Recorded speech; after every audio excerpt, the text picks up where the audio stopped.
Saludos mi gente, en el día de hoy tenemos otra entrega de Vicente Podcast. Este podcast que va dirigido a esas nuevas generaciones, esos jóvenes que acaban de graduarse de la universidad, que se acaban de graduar del bachillerato y que van ahora a entrar a la universidad y que están cargados de sueños, cargados de esperanza y que quieren ver una experiencia positiva de una persona que lo ha logrado, que ha podido cumplir sus sueños y que siguen el trayecto de seguir creciendo. En el día de hoy tenemos un plato fuerte, señores. Tenemos un invitado que ha sido un luchador, que ha sido un fiel defensor de cada una de sus convicciones. En el día de hoy tenemos a Guido Gómez Mazaras. Un fuerte aplauso para él. Gracias. Voy a venir con más frecuencia. Cada vez que me introducen con aplauso me entusiasmo. Muchísimas gracias, Guido. La verdad es que esta oportunidad nos ayuda a nosotros, como nuevas generaciones, a poder tener un ejemplo de éxito de una persona que ha luchado y que ha tenido una vida de sacrificios también familiares como la que tú has tenido para poder no solamente aportar a la democracia, sino también de poder enarbolar tus pensamientos en un mundo donde hay tantos discernimientos. Y vamos a comenzar por lo primero, como dicen popularmente. El Guido de niño, el Guido joven, ¿cómo era? Inquieto, era travieso, vivía en la dirección del colegio. Explícanos eso. Ok, primero gracias por la invitación, ¿no? Uno siempre tiene que mantenerse conectado con las nuevas generaciones. Aunque en mi condición de padre hago un intento con mis hijas, pero bueno. Yo soy el típico muchacho de un barrio. La conformación social de un barrio en la década de los 70, cuando yo crecí, es totalmente diferente ahora. Pero yo me dediqué fundamentalmente a tres cosas importantes. Baloncesto. Yo siempre fui un jugador de baloncesto. Todavía lo hago. Y en esa época, por ejemplo, en el país había una rivalidad entre el club San Lázaro y Naco. Eran dos equipos rivales. Era como versión Licey Escogido o Licey y Águila en el béisbol. Y el equipo de Naco era Winston Royal, Eduardo Gómez, Aldo Lechon, Frank Prats. Era el equipo. Entre otros jugadores. Y en San Lázaro era Hugo Cabrera, Manolo Prince, Héctor Báez, Pepe Rosón. Entonces yo me deleitaba con el baloncesto. Lo otro era que yo siempre fui terrible en el colegio. Yo peleaba en el colegio todos los días. Le doy mil gracias en la primera etapa, Santa Teresita, Doña Mineta Roque, y en la segunda etapa en La Salle. Pero yo era un muchacho fuñón. Evidentemente, siempre tuve inclinaciones por los temas de carácter literario. Porque mi mamá, porque yo no me portaba del todo bien, me daba mi cocotazo. Yo soy de la generación de donde todavía la chancleta y la correa jugaba un rol. Era un método correctivo. Sí, pero muy reiterado. Entonces yo en el bar, yo vivía en una tercera planta de la calle Francisco J. Peinado. Entonces yo era bueno con un tirapiedra. Y la vez que me dieron el castigo más grande fue que Nando, el dueño del colmado, un señor muy solidario con nosotros, yo vivía en el marco de una situación política muy difícil, ¿no? Mi mamá era viuda, mi hermanito y yo, Marinel no había nacido todavía, y yo le di con el tirapiedra al dueño del colmado en la cabeza y lo partí. Y eso implicó 3 meses de quedarme en la casa. Dios mío. Y yo lo único que tenía que hacer era ir al colegio, regresaba, leía y 3 veces a la semana podía ver El Chavo o El Chapulín, que eran los programas de entretenimiento fundamentales. Indirectamente eso me acentuó mi vocación por la lectura. Mirar las cosas de la vida frente a un castigo. Eso me generó un hábito y lo que más yo padecía siendo niño era no ver a Jack Veneno. Porque como yo vivía a menos de una cuadra de la lucha libre y el programa de Jack Veneno lo transmitía los sábados, pero yo no podía verlo porque estaba de castigo. Eso para mí fue terrible. Pero esa era mi infancia inicial. No habían los peligros de ahora. Yo me iba, por ejemplo, de Ciudad Nueva al Conde. Caminaba toda la zona colonial. No habían esas peligrosidades. Esa juventud tuya marcada por convicciones ideológicas heredadas de tus padres, ¿qué rol jugó No. Eso fue fundamental en una etapa, Vicente, que evidentemente te pasa a ti. Tú tuviste la suerte de tener un padre, ¿no? Que te educó en una parte fundamental de la vida. Yo no tuve esa suerte. Yo viví en el marco de una madre que fue mamá y papá a la vez. Y mi casa, por una situación excepcional, que te pasa a ti, era una casa llena de gente, pero que sobre todo te hablaba de política. Entonces, por ejemplo, en la sala de mi casa yo recuerdo, siendo un niño, ver a Peña, a Jacobo, a Guzmán, porque eran las figuras de la época. Y mi papá era parte de un partido que se llamó el Movimiento Popular Dominicano, un partido de izquierda, pero con su muerte el MPD se vinculó estrechamente con Peña y con el PRD. Y en el año 74 ya mi mamá era la vocera del partido en el Acuerdo de Santiago. Entonces yo me desarrollaba con esas ideas. A mí hubo una persona que tuvo mucha influencia en términos de que me gustara la política. Era un profesor universitario, se llamó Jesús de la Rosa. Fue inclusive ministro de Deportes. Y él, que tenía un vínculo muy estrecho con nosotros, siempre me impulsaba para la política. También los hermanos Sánchez Díaz, que vivían frecuentemente en mi casa, Orlando, Gustavo, Julio. Y yo me desarrollé en ese ambiente y como tenía fascinación por la literatura, por el texto, a mí me llevaron por primera vez a la calle Santiago, en Gascue, que era el local de la JRT. Me llevaron y ahí conocí a dos personas. El primero que conocí, Winston Garnot, que ya había salido de la JRD, pero tenía mucha influencia en la JRD. Y después conocí a Luis de Camps, que era presidente de la JRD, y ahí comencé a involucrarme. Eso se fortalecía por la idea de que en la casa solo me hablaban de política. Pero antes de llegar ahí ya a tus inicios políticos, yo a esos jóvenes que nos están viendo a través de las redes sociales, que ya conocen al Guido de estos tiempos, que defiende sus ideas, que tuvo la gallardía de aspirar a la presidencia en el pasado proceso electoral y que tuvo una votación significativa. Y no, yo fui consultor jurídico con 30 años. Ahí vamos.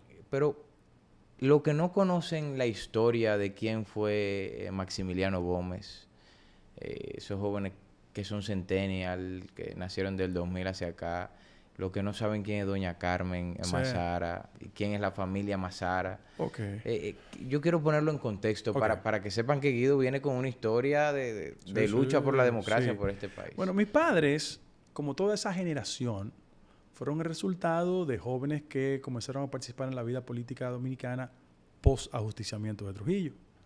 Y su primera militancia fue en el 14 de julio. Porque existió una figura importantísima que eclipsaba a todos los jóvenes, Manolo Tavares Justo. Sin embargo, hay un accidente familiar que mi papá comienza con los temas de la política y mi abuela, preocupada, se mudó de San Pedro de Macorís a Villa Francisca. Y en la Avenida Duarte, hoy Duarte, se fundó un partido que había comenzado a desarrollarse en Cuba, el MPD, y en ese proceso de apertura simulada de Trujillo, dos partidos radicales se le dio una especie de validez, el Partido Socialista Popular, el primero, y el otro el MPD. Y una figura que se llamó Máximo López Molina. Entonces, en el balcón del partido daba mucho discurso y mi papá, como vivía cerca del Parque Enriquillo, Villa Francisca, escuchaba esos discursos y ya tenía su simpatía con Manolo Tavares. Y se movió al MPD. Dice a mi abuela que ella le decía, mira, doña Mariana, mi abuela vendía fritura, cosa que me hace sentir muy orgulloso. Entonces, su hijo es medio comunista para la época. Sí. Y ella decía, ay, pero qué bueno, porque él se mezcla con la comunidad. Oye, la concepción que tenía mi abuela de ese momento. Entonces, bueno, mi padre se desarrolla en ese ámbito y ya explota la guerra. Abril de 1965. Mi madre y mi padre, aunque nacieron y se desarrollaron en el mismo pueblo, eran socialmente diferentes. O sea, mi padre era una persona que había vinculado siempre su labor productiva a las tareas obreras. Trabajaba en el muelle. Mi mamá no. Mi mamá era hija de un colono azucarero que fue presidente de la Asociación de Colonos y tenía mayores posibilidades económicas. Y yo decía que mi mamá, a modo de chanza, tenía el agravante de haberse casado con un hombre que era prieto, pobre y comunista. Entonces, esas tres causales, como digo yo, a modo de chanza, generaron una reacción natural en la familia. Bueno, mi mamá se vincula a la actividad política, pasa la guerra, se casa con mi papá y a partir de ahí comienza una militancia política que tiene una dimensión fundamental porque mi padre, que era el secretario general del Movimiento Popular Dominicano, estaba preso. Ya Balaguer había comenzado su primer ciclo, año 1966, las primeras elecciones después de la Guerra de Abril. Y un oficial que se llamó Donald J. Crowley, que era el agregado militar de la Embajada Norteamericana en la República Dominicana, fue secuestrado. Secuestrado por seguidores del MPD que entendían que había que hacer un canje. Ellos devolvían al coronel por la salida de 22 presos, entre ellos mi padre, que encabezaba la lista. Para que las nuevas generaciones tengan una idea, ese proceso que terminó con la muerte de mi padre ha sido llevado a 2 novelas. Las 2 ganaron premio nacional en el país. Una se llama, la más reciente, Morir en Bruselas, de Pablo Gómez Borbón. Y otra se llama El olor del olvido, que es una recreación literaria de lo que pasó en ese proceso. Bueno, pero cuando mi padre le asesinan, mi madre se queda vinculada a las tareas políticas y a la condición de criar a 2 muchachos, que ya llegó una tercera.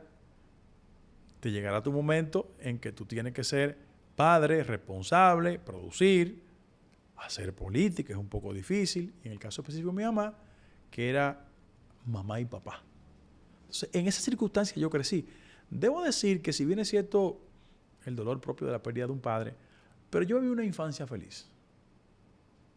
Yo jugaba bola.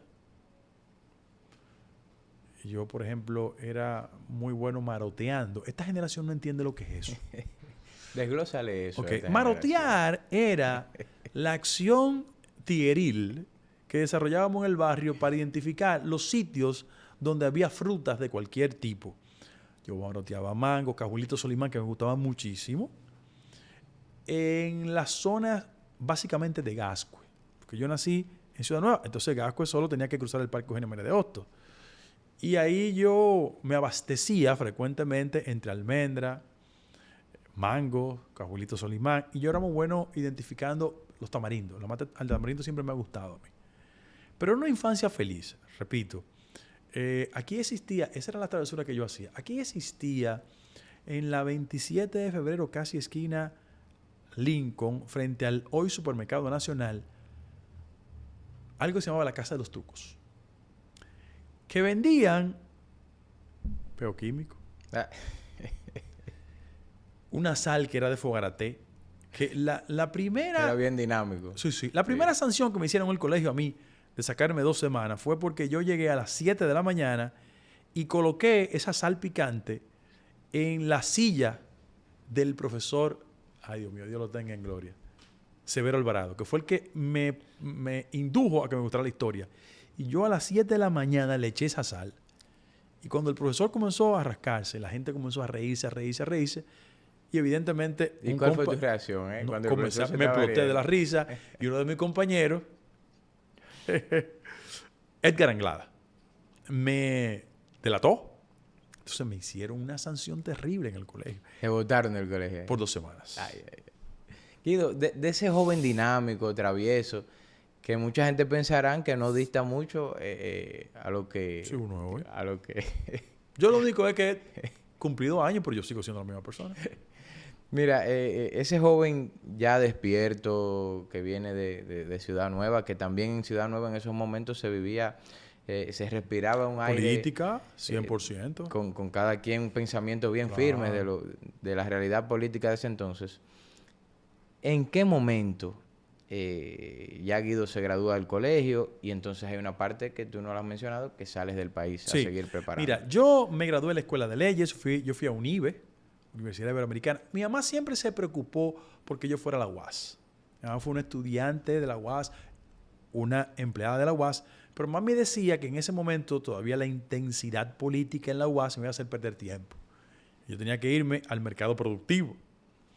Fui a UNIBE gracias a la solidaridad de mis tíos, de verdad, que siempre me ayudaron económicamente. Yo soy el primer nieto, el primer sobrino, el primer hijo.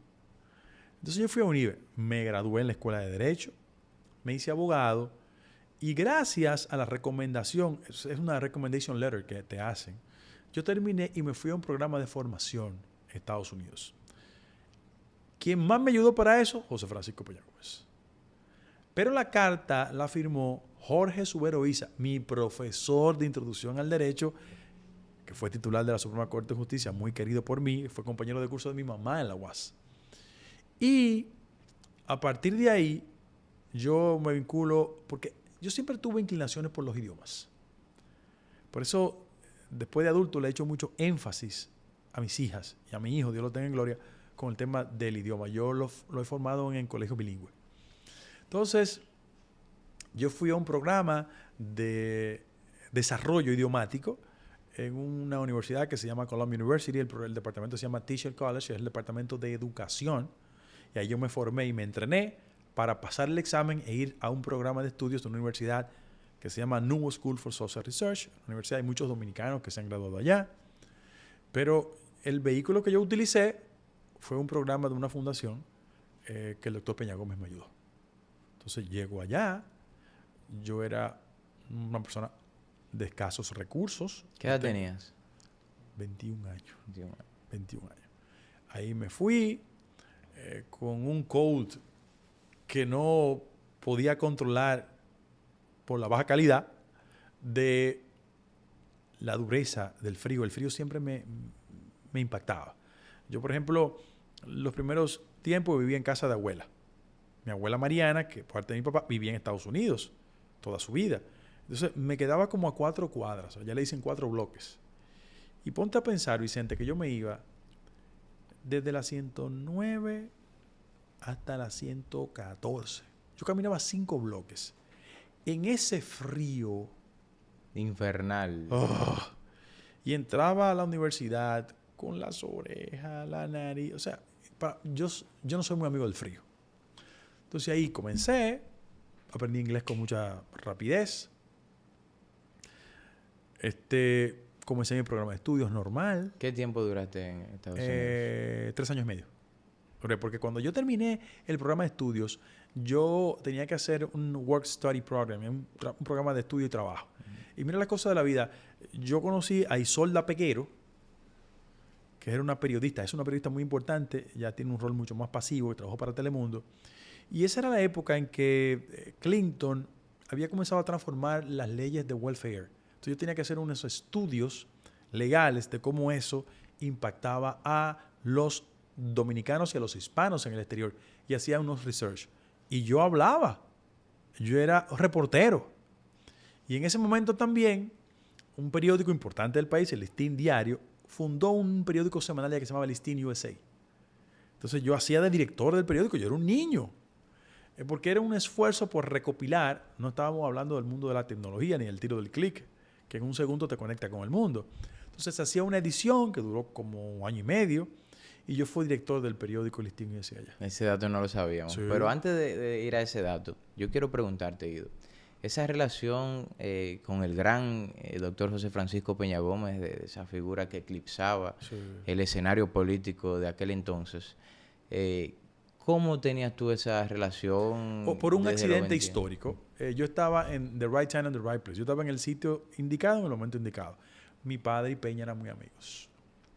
Y cuando Bosch regresa a la República Dominicana en el 70 de venidor, él dijo, hay que quitarle la garrapata al buey blanco, porque él hizo una crítica a los vínculos que tenía el MPD, el partido de mi papá, con Peña.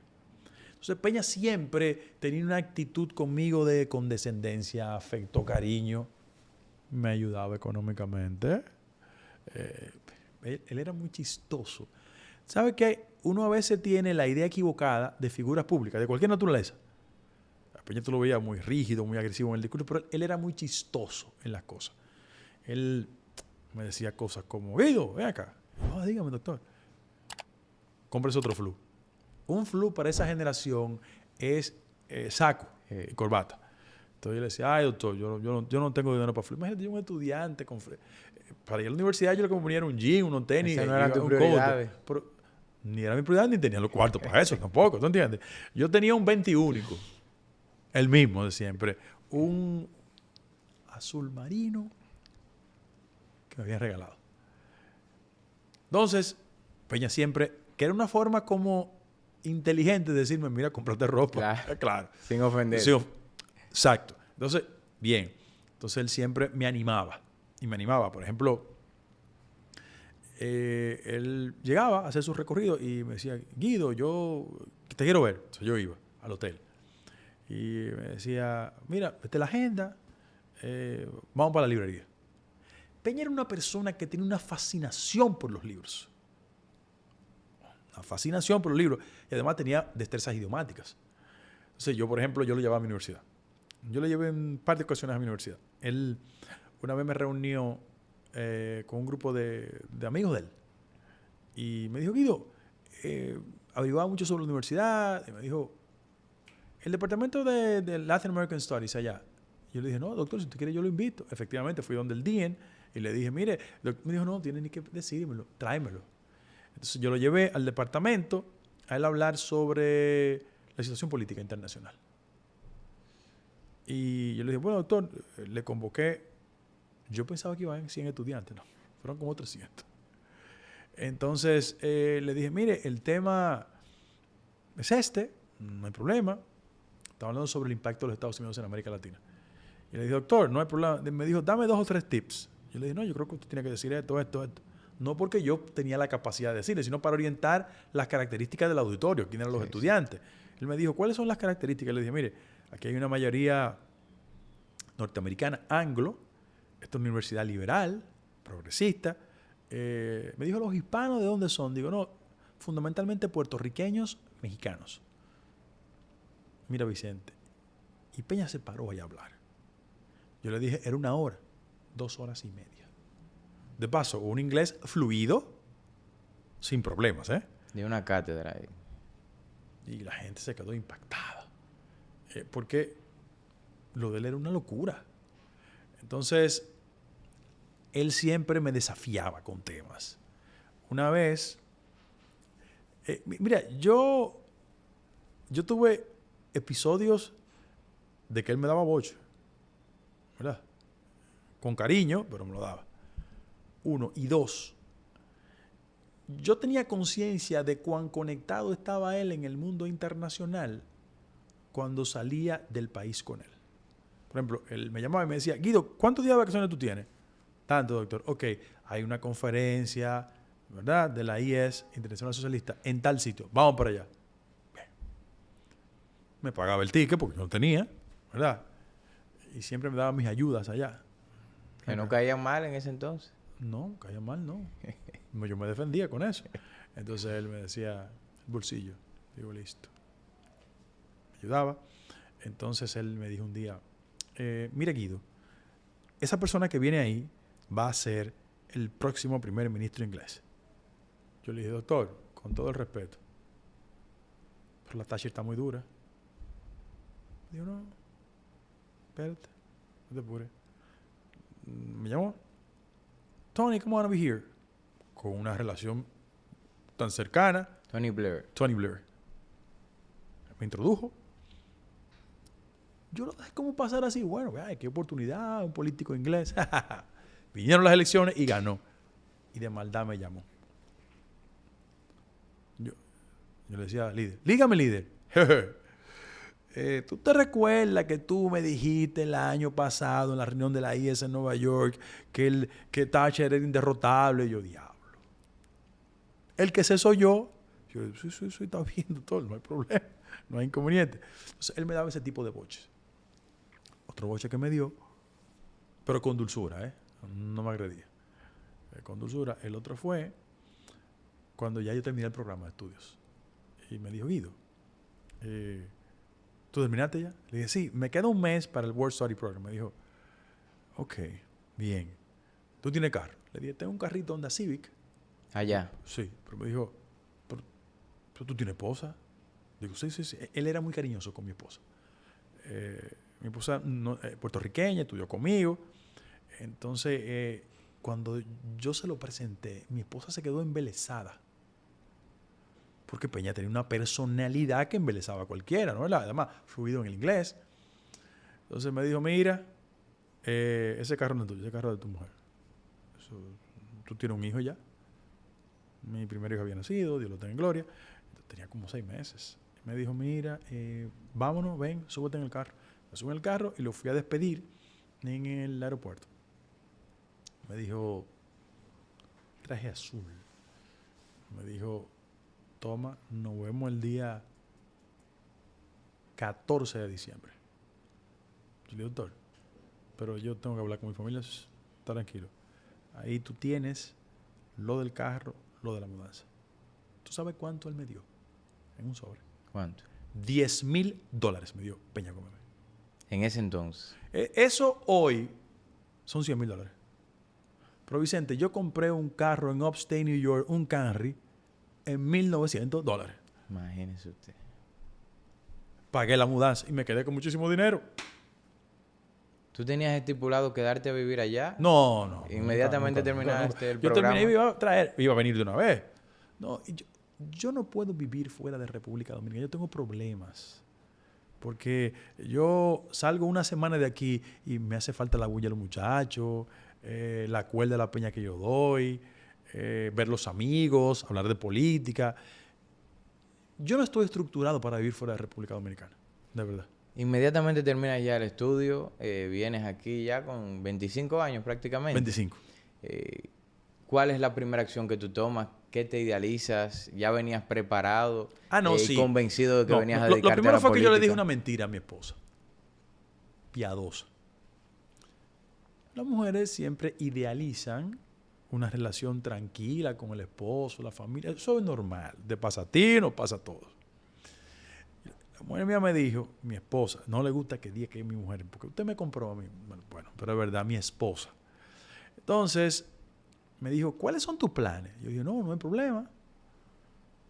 Yo llego, ejerzo la carrera, imparto docencia y a veces me dedico a la política. El orden fue invertido. Todo lo contrario. Invertido. Entonces yo llego y el que era esposo de mi tía en ese momento tenía una oficina de abogados con 2 socios más. Puello, García y Vergés se llamaba la oficina. Quedaba en la 27 de febrero cerca de la Z, el edificio de la Z. Pero mira lo que me pasó a mí. Las vueltas que del mundo. Yo conocí a un francés, ¿verdad? En Estados Unidos. Y ese francés, yo le caí bien. Entonces, él tenía una compañía aquí de gas.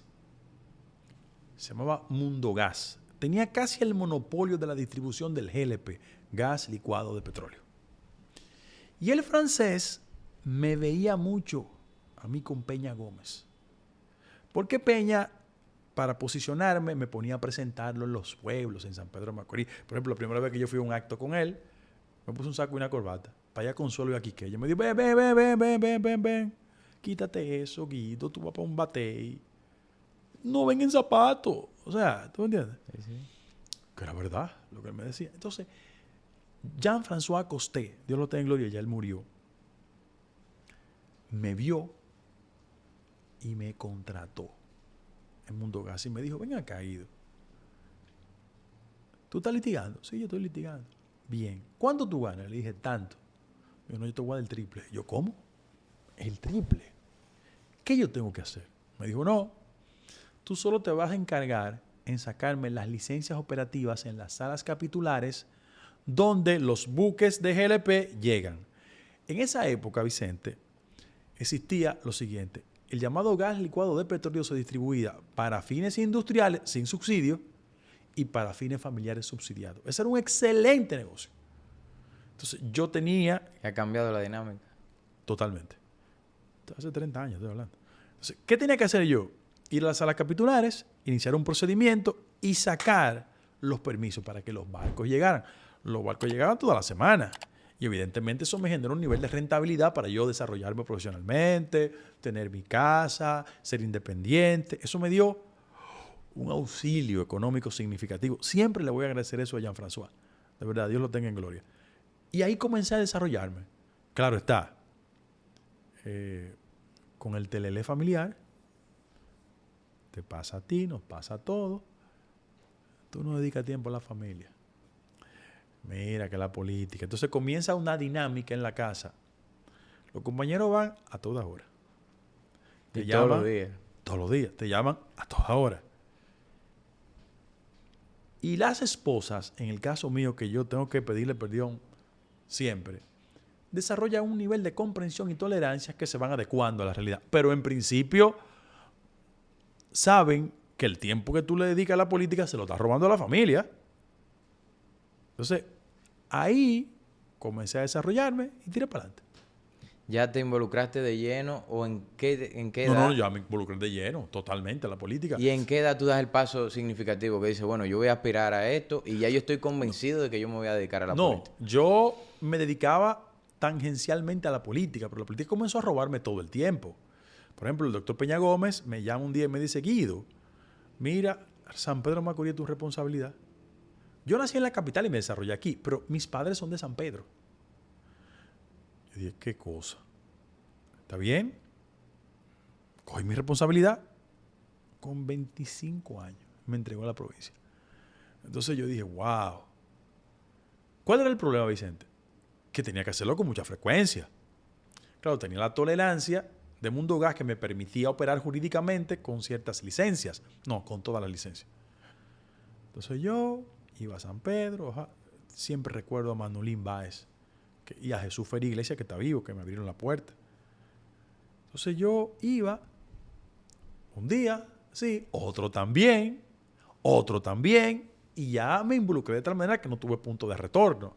Inclusive, cuando nos robaron las elecciones en el 94, yo siempre le digo a los jóvenes, que yo sé que el target de este programa, que uno nunca puede perder la esperanza. Peña Gómez me decía a mí, mira Guido, si ganamos las elecciones, tú vas a ser embajador en la OEA. Un muchachito de 25 años, embajador en la OEA. La formación mía en política internacional, yo hablo inglés. Entonces yo, wow, qué ilusión. Nos roban las elecciones en el 94. Yo, diablo. ¿Qué pensaste ahí? ¿Pensaste abandonar la política? No. ¿Cuál fue tu primera impresión? Seguir, porque en el 94 no la robaron para el 96. Recuerda que hubo un recorte del periodo presidencial.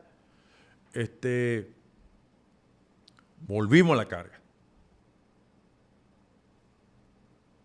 Seguimos. Pasó lo que pasó en el 96. La segunda vuelta nos ganaron. Y eso me desazonó, como dicen en el barrio mío. Me quitó el sazón, la energía. Pero seguimos. Y me pasó algo sumamente interesante. Peña entra en una situación de salud y dice, yo tengo un tema de salud, todo el que se quiera ir con alguien, que se vaya, en términos políticos. Yo dije, está bien, no hay problema. Y comencé a salir con Hipólito Mejía, con quien yo tenía más afinidad ideológica, era con Milagros Ortiz Bosch, porque le había ayudado ya en la campaña electoral de la capital. Yo era... Aquí se creó un programa importante en la campaña de Peña, se llamaba Primero la Gente. Las personas que conducían ese programa eran Milagros Ortiz Bosch, Eduardo Jorge Prat, Guido Gómez Mazara. Éramos los tres. Peso pesado para ese tiempo y tú sí, un muchachito. Entonces, Peña pierde las elecciones, cae en un tema de salud y yo me voy con Hipólito para Puerto Plata. Y un día me llama por el teléfono. Me llama Boden, una de las personas que trabaja con Peña. Aló, digo, dígame Boden, que el doctor quiere hablar contigo. Yo creo que tú no recuerdas. Aquí había unos StarTAC, unos telefonitos, era de Ericsson, valga la promoción. Y eran unos telefonitos que tú cerrabas así, y me llama él y me dice, Guido, digo, dígame doctor, ¿dónde tú estás? Le digo yo, Yo estoy en Puerto Plata. ¿En Puerto Plata? Sí, yo estoy aquí en Puerto Plata. ¿Y con quién tú andas en Puerto Plata? Digo, no, yo ando con Hipólito. Ah, tú andas con Hipólito. ¡Pran! Y me trancó el teléfono. Y dije, ay, Dios mío, ¿qué yo he Se hecho? calentó el hombre. ¿Qué es lo que yo he hecho? Le digo, mire, hermano, a Hipólito, me acaba de pasar esto. Me dijo, mira, Guido, coge el carro, prende ahora mismo y vete donde Peña. Yo, ¿pero qué fue lo que yo hice? Llego de noche ya. Qué vaina, qué cosa. En la calle Huechigo vivía Peña. Llego allá, lo encuentro ahí leyendo. Yo, dígame, líder. ¿Líder? Celos política. Digo, sí, líder. No, yo no soy tu líder. Digo yo, ay, papá. Ahora, ¿qué pasó? Le digo yo. Porque él siempre fue cariñoso conmigo. Digo, ¿qué fue lo que pasó ahora? Me digo, no, pues yo te llamé, tú estabas en Puerto Plata. Pero doctor, usted dijo que cualquiera se puede ir con el que le simpatizara. ¿Tú sabes lo que me dijo Peña Gómez? Sí, pero tú no eres cualquiera. Yo dije, ay, Dios mío, ya mañana estoy temprano aquí, díganme qué es lo que tengo que hacer. No. Estoy con Hipólito. No, doctor. El líder mío es usted. Fui donde Hipólito. Dije, mira, Hipólito. Me dijo, Peña, me dijo, ay, no, quédate, tú vas a estar conmigo siempre, no te preocupes, pero quédate con Peña hasta el último minuto, quédate con Peña. Y así lo hice. Ese Pero, respeto que se le tenía a no, Peña. pero ven acá, Vicente. A mí Peña me decía, San Pedro de Macorís, ¿y tú crees que a mí me pasaba por la cabeza de que logística? Mire que doctor, o sea, tener la posibilidad, un muchachito de 25 años, de estar cerca de Peña Gómez era tocar el cielo con la mano, compadre. Porque es que él me enseñó, todos los días me da una lección de algo. La política era diferente. ¿En qué momento tú crees que la política cambió? Mira, cuando los líderes fundamentales desaparecieron, Peña, Bosch y Balaguer, la política se desideologizó. Para un balaguerista estar cerca de Balaguer era como una magia. Con Bosch, los periodistas, y nosotros con Peña. Y a partir de ahí vino un proceso como de arrabalización de la política. Porque esos líderes, con sus diferencias, ellos hacían dos cosas importantes. Le daban estabilidad al sistema político, pero impulsaban la calidad. Por ejemplo, yo siendo muchacho, yo iba a tu casa, en el Millón. Entraba allá. La imagen que yo tengo de tu papá es la siguiente. Fumando. Coño, fumaba. Y la casa siempre llena de gente. Siempre. O sea, yo nunca fui a Vicente solo. Nunca. Y ahí como que hacían comida para mucha gente, siempre. Mucha gente. Entonces, cuando tú tienes la oportunidad de hablar con una persona como Vicente, como Peña, tú tenías que escuchar y aprender porque habían acumulado mucha experiencia. Esa gente nunca te hablaba de un cargo, de que hay que buscar dinero. Para esa gente la política era un esfuerzo de ideas, de convicción, de compromiso. O sea, yo nunca vi a esa generación hablando de cuarto. ¿Tú sabes quién me daba? Que lo mío primero. No, pero por amor de Dios. ¿Tú sabes quién me enseñó muchísimo a mí? Hugo Tolentino. La luminaria. Hugo me recomendó un libro, yo te lo recomiendo si no lo has leído, que se llama Los responsables del fracaso de la Tercera República, de Medina Benet. Es un libro que explica por qué surge Trujillo y las confrontaciones previas de Horacio Vázquez y cómo lo organiza la conspiración. Medina Benet era un puertorriqueño que había sido asesor militar de la legación norteamericana en el país y escribió ese libro.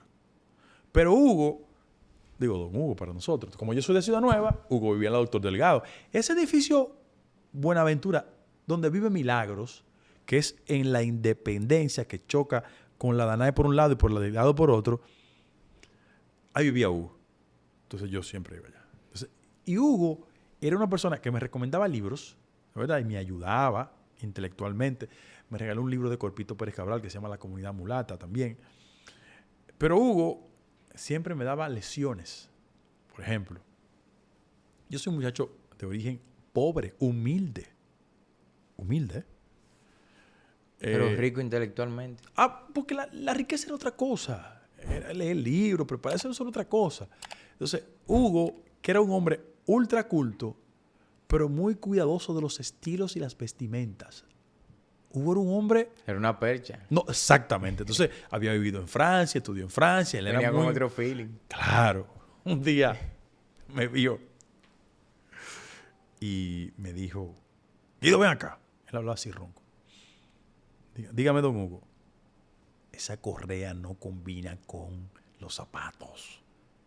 Yo, pero don Hugo, pero yo soy un muchacho pobretón. Me dijo, ¿quién te ha dicho que la pobreza implica tener mal gusto? Mira qué lesión me dio.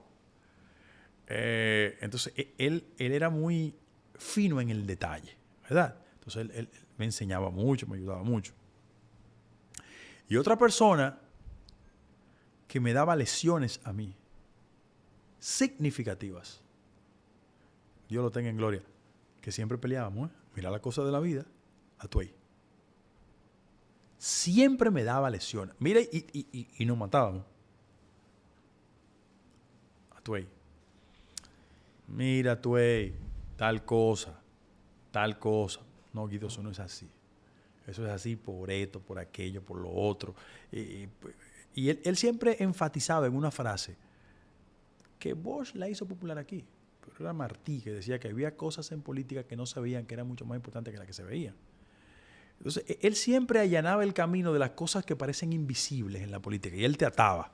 Mira, tú es así por esto, por aquello, por lo otro. Y de verdad, eso ha sido como una suerte. De que yo tuve la oportunidad de encontrarme en el camino con tantas personas. Ahí iba. Tú tuviste la oportunidad de, siendo un joven, un rookie, andar con grandes ligas. Sí. Y eso te brindó esa oportunidad. En el proceso de un joven emprender, no solamente en la política, en la vida, hay altas y hay bajas. Como todo. ¿Cómo mantener tu objetivo claro? En algún momento pensaste, bueno, con este tablazo, con esto que me hicieron, ya no sigo más en la política. Pero luego la convicción era más fuerte que... No, mira, Vicente. La mentira tiene piernas cortas. Al final de la jornada, la verdad también es un premio a la consistencia. Cuando tú eres efectivo, sistemático y te afana, se consiguen los resultados.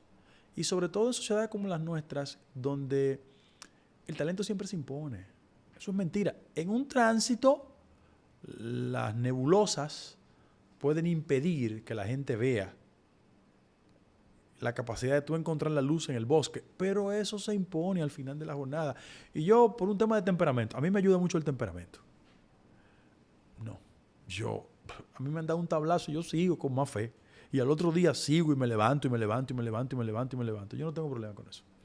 Con relación a tus luchas políticas, que han sido numerosas, ¿qué te motiva a ti a defender tus ideales? Porque déjame confesarte, Guido, y tú también lo debes de saber, y los jóvenes que nos están viendo a través de la pantalla, que muchas veces los jóvenes que entran a una organización política, a una empresa, llegan llenos de inquietudes, llenos de sueños, de aportar. Y en el proceso se encuentran con agrestes realidades en las cuales le dicen, óyeme, deja eso así, que eso toda la vida ha sido así. No vengas tú a luchar contra el sistema. Te va a ir peor. Esto no va a cambiar. Esto no va a cambiar, te vas a estrellar. Móntate en el tren para que no te quedes en la esquina. No. Mira, el día que una persona deje de soñar, no es un ser humano, es una máquina. Siempre hay que soñar. Hay que seguir. Sobre todo las generaciones tuyas, que son generaciones que han tenido acceso a los vehículos que han transformado a la sociedad. Hace 30 años, el Internet no tenía el impacto de hoy. O sea, lo que ha contribuido el mundo tecnológico a la transformación de la sociedad es algo increíble. O sea, ¿quién pensaba que un acontecimiento en Tailandia tú lo recibes en un segundo aquí, a tiro de un clic? Entonces, esas situaciones son las que motivan a que la gente nunca pierda la esperanza. Hay que seguir. Claro, no te van a regalar la cancha. Porque hay muchas personas que quieren que le lleguen las cosas desde la tranquilidad y la pasividad. Ah, no. La cosa hay que salir a buscarla. Y yo lo hago a modo de chiste porque evoco mucho lo que decía mi abuela, Mariana Horacio, que era una filósofa de la vida. No pudo estudiar, pero aprendió en la Universidad de la Vida. Y dice, mira mi hijo, en la República Dominicana hay dos clases de ciudadanos. Unos que cuando nacen lo inscriben en la oficialía del Estado Civil, que somos nosotros, y otros que cuando nacen lo inscriben en el presupuesto nacional. Los que cuando nacen lo inscriben en el presupuesto nacional, eso no tiene problema, porque eso en el vientre de su madre tiene su problema resuelto. Ahora nosotros no. Nosotros como el salmón, contra la corriente. Y seguir, y las metas se logran. Guido, en la actualidad están surgiendo cada vez más, como la tecnología tiene sus pros, también tiene sus contras. Se incrementan el tema de los deepfake, de los fake news. Tú, aparte de dirigente político, de jurisconsulto, también estás desempeñando un rol gubernamental como presidente de Indotel. Pero quiero que esta respuesta me la dé en las dos vertientes, como abogado y como presidente de Indotel. Ante ese desafío, ante esas dificultades que se le presentan al ciudadano, que de repente una persona que goza de buen nombre, que depende de su buen nombre para su subsistencia, de repente se ve participando en un fake news, en un deepfake, y se ve participando en un video pornográfico que nunca participó. Claro. Pero sin embargo es imperceptible para los humanos detectar la falsedad de ese video. Bueno, yo te lo voy a responder desde el punto de vista estadístico primero y te doy la reflexión jurídica después. 62% de la información que sale en las redes es falsa. 70% la replica de manera falsa. Y una mentira corre 6 veces más rápido que una verdad en las redes. Esa es la verdad. Estamos viviendo en un océano de mentiras. Esa es la verdad estadística. Ahora, ¿cuál ha sido el componente urticante de un proceso que ha transformado el mundo? Las redes sociales. Es que la velocidad de la información ha dejado rezagada a la capacidad de organizar, desde el punto de vista legal, el impacto que tienen las redes. Por ejemplo, inteligencia artificial. Yo te voy a dar 2 referencias. A mí todos los días me llama alguien por el tema de la ciberseguridad. Cada 37 segundos hay un intento de ciberataque en las estructuras tecnológicas del mundo. Cada 37 segundos. ¿Cuál es el problema?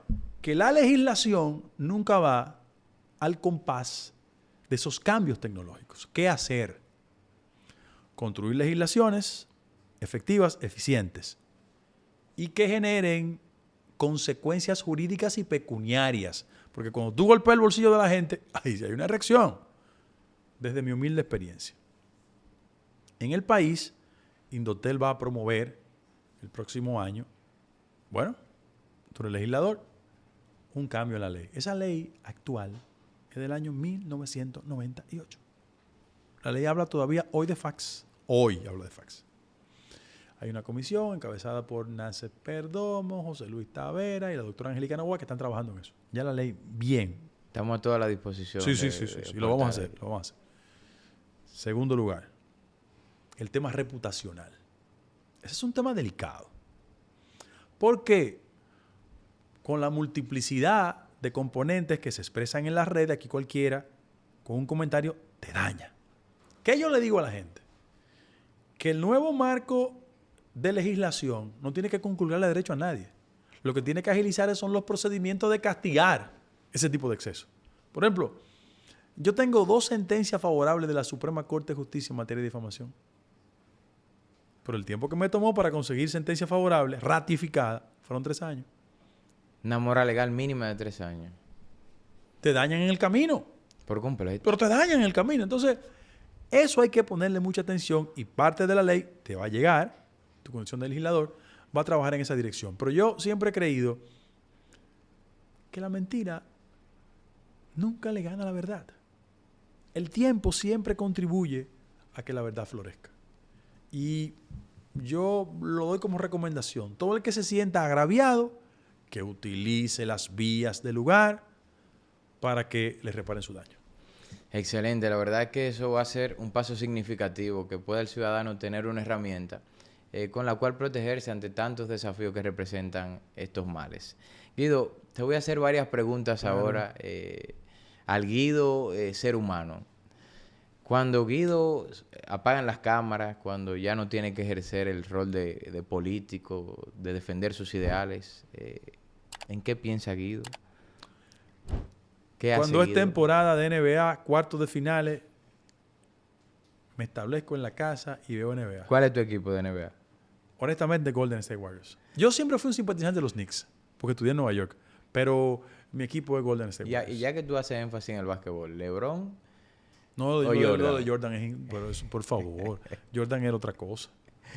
Guido, si tú tuvieras que mirar hoy hacia atrás y tuvieras que poner tu vida en perspectiva, ¿de qué cosas tú te arrepentirías y cuáles cosas tú harías de más? Mira, yo me arrepiento quizás por la muerte abrupta de mi hijo, de no haberle dedicado el tiempo que debí dedicarle. Porque yo estaba en la dinámica productiva. Entonces eso me marca, de verdad. ¿Y cuáles tú harías de más? Bueno, yo creo que yo modificaría la excesiva vocación por ser tan sincero, que a veces soy rudo, a veces soy políticamente incorrecto. Creo que eso lo modificaría. Imagínate un caso hipotético que anularan la política y que de repente en el mundo no existiera. ¿Qué tú fueras? Escritor. Si tú tuvieras que definirte en una frase, en una oración, ¿quién es Guido Gómez Mazara? Un rebelde con causa. Y a la hora de tú partir de este mundo, que esperemos que sea dentro de 1000 y pico de años, alrededor de ahí, Dios te escuche. ¿qué tú quisieras dejar como legado? Yo siempre le digo a mi esposa que en mi lápida hay que poner lo siguiente. Aquí yace un hombre que siempre defendió lo que creía. Y que no le quepa duda a nadie de eso. Sí. Bueno, Guido, la verdad es que quiero agradecerte, A ti. no solamente en mi particular posición, sino de todos los que nos ven a través de Vicente Podcast, que es una comunidad de jóvenes que está tratando de lograr sus sueños, que día a día emprende un nuevo camino y que esta historia yo estoy convencido de que va a venir a aportar al camino que ellos están trascendiendo y que están luchando por conseguir. Y yo quiero que cerremos este episodio de Vicente Podcast con un mensaje tuyo dedicado a ese joven. Imagínate que tú te estás hablando en el futuro a cuando tú tenías 21 años, pero que en este caso tú tienes incertidumbre en tu cabeza de que no sabes qué vas a estudiar, que no sabes qué vas a hacer, que tienes los miedos naturales de esa edad de salir a emprender un nuevo negocio, de perseguir tus sueños.